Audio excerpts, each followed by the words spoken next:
Hey everyone, how's it going? Thanks so much for tuning in. In today's video, we get to make some more progress with the new shop build by getting a polyaspartic coating applied to the new concrete floors. Now this is some pretty cool stuff that differs in a number of ways versus your traditional epoxy. For an active shop like this, from a durability perspective, the polyaspartic is actually a better option, but I'll talk about the key differences, and of course we'll go through the process of applying the material as we go through the video. Plus, it's going to completely transform how the inside of this shop looks. I'm so excited. We're going to tie in all the colors into the floor, and just because of the material, it's going to look amazing for years to come. But before we get started, I want to give a big shout out to my buddy Charles, otherwise known as the Humble Mechanic. A while back when he was building his shop, he did a really good how-to garage floor coating video that covers all sorts of different options and his experience with the process. I put a link to that video in the description below. He also put me in contact with the same company that did his flooring, Garage Kings, and they did a phenomenal job, so I can't wait to see how this shop turns out. Here are the flakes that are going to be spread across the floor. The main is this box right here, a mix of black, gray, and white, and then we're going to have some red accent flakes, so tie all the colors of the shop together. It's going to look really nice. The first step to this whole process is by far the most important, and that's the prep work. Just like when you're painting something, you gotta get the floor properly prepped, whether it's through, sanding the concrete like they're about to do, or doing some sort of acid chemical etch process, but the proper prep work will allow for better adhesion, better long-term durability, all that good stuff. So what they're doing right now is taping up all of the floor drains to make sure we don't get any excess material in there, and then it's off to sanding. These sanders are basically going to be used to scratch the surface of the pad, so when the material goes down, it's going to get a good, nice mechanical bond. The thing is, with these machines, it's nice to have the vacuum attachment because you're not going to be spewing dust all over the place and making more of a mess than you need to. If you wanted to do this whole process yourself, it is entirely possible, but I wouldn't recommend it because it's such an intense job, and these guys are already equipped to do so. But if you didn't want to do the whole sanding process, again, there's the option of doing the acid etching to prep the concrete, but you're gonna have to do that time and time again to get the same results that you would get with a pass of just the sander. I guess at the end of the day, it really just matters, kind of what your budget is and what you're wanting to do, but this is going to be a pretty fun process to watch.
Now it's time to start mixing up the color chips.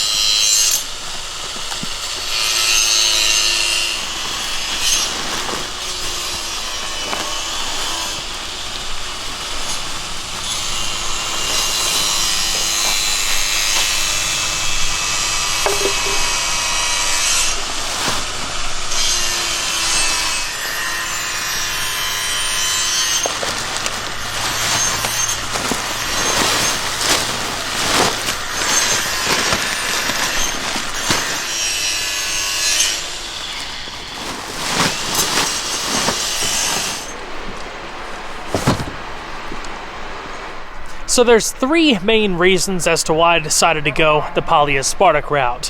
One is the temperature that it could be put down in, two, the durability, and three, curing time. There's other benefits as well, but specifically with temperature, right now in North Carolina, we've been hovering in the high 30s, low 40s, that kind of range, and with traditional epoxy, it's not recommended to put it down in temperatures less than 60 degrees because of adhesion and cure times and all of that.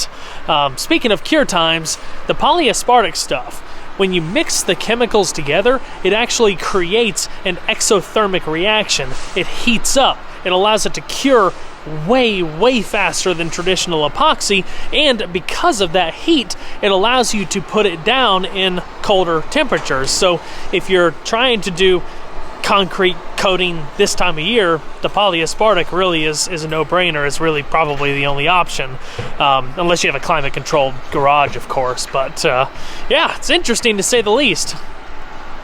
One other thing that's vitally important before getting into all of this, especially with new construction and new concrete, the floor has to be dry enough for proper adhesion and long-term durability. So I had this poured quite a while back, and we still took moisture readings of everything to make sure it's gassed out enough and all of that good stuff. So we're pretty much ready to go at this point. We did get some rain yesterday, so they're working on drying up the very edges of the bay doors so their tape lines can stick down and stuff. But everything else in the shop is looking really good. Here's a closer look at the color chips. The base is called Domino, and it's the black, gray, and white. And then I've got tomato mixed in there, so get a little splash of red through the shop. It's gonna look really nice.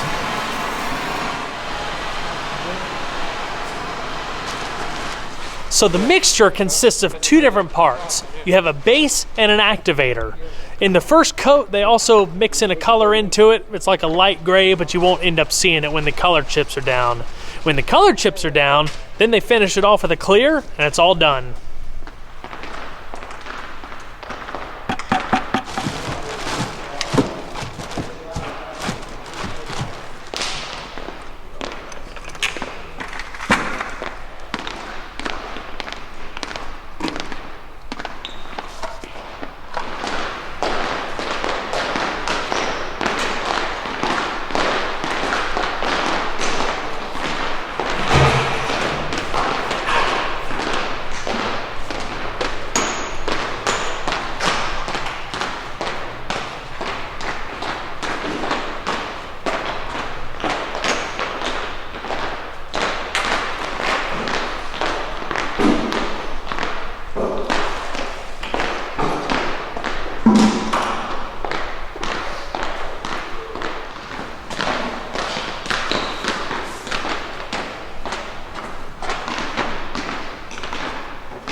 It's pretty cool. They actually wear cleats because they don't leave prints in the material. If you tried to walk around all of that stuff with just traditional shoes, you'd be picking up product everywhere and tracking it everywhere, so that's pretty smart.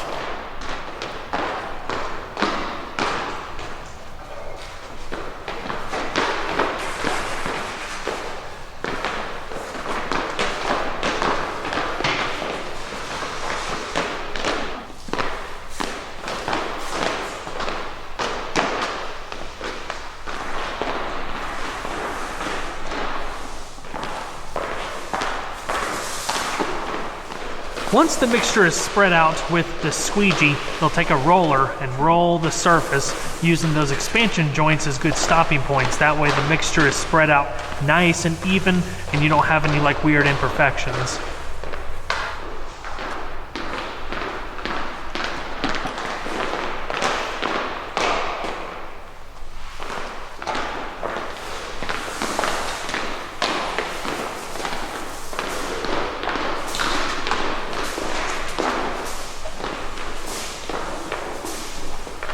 Starting to spread out the color chips.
After letting everything dry for about an hour, the guys are going back in now to just lightly scrape the surface. That'll loosen up all of the chips that didn't stick to the mixture, and then they'll vacuum it all up and it should be time to put the clear coat on.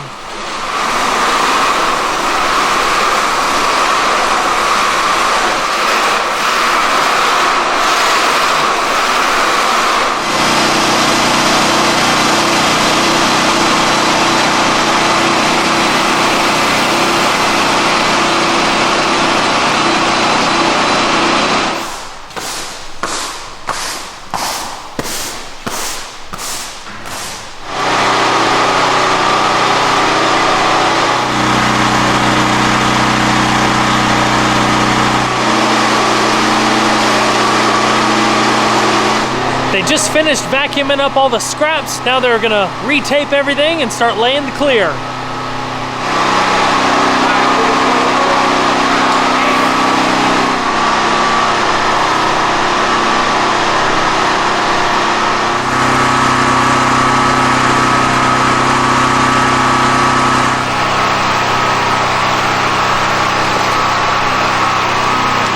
I just want to clarify what I talked about earlier in the video as far as the combination of products and whatnot. I mentioned that the first combination of stuff that they put down was a base, an activator, and a color. Then we put the chips on top, but the clear is actually the same combination of base and activator. They just leave out the color. So you've got basically 2 layers of the product with the chips sandwiched in between them.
Finish that corner over there, it'll be all done. Wow, that looks really cool.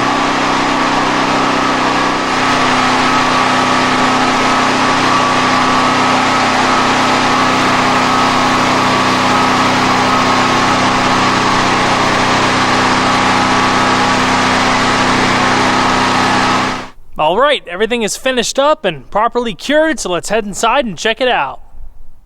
The guys were telling me a general rule of thumb as far as cure time is to wait about 24 hours before you walk on it and wait about 48 hours before you drive on it. This turned out so nice. The colors are perfect. I like the shine. My OCD is definitely gonna kick in though. I can already start to see my dusty footprints from walking around here earlier, so I'm gonna definitely have to keep this mopped, but it's gonna make this shop look like a showroom.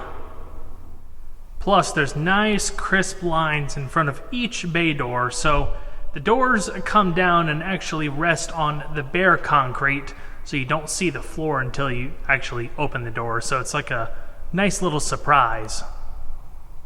Like I've been saying, the really nice thing about the polyaspartic coating is that it's a more flexible material, which makes it more durable, depending on how you're using the area. So with me, and having this be in a high traffic area where you're rolling stuff around a lot and working on cars, this is a more flexible material than your traditional epoxy, so it is more resistant to scuffs and abrasions and chips and things like that. So again, it just depends on how you're using the space.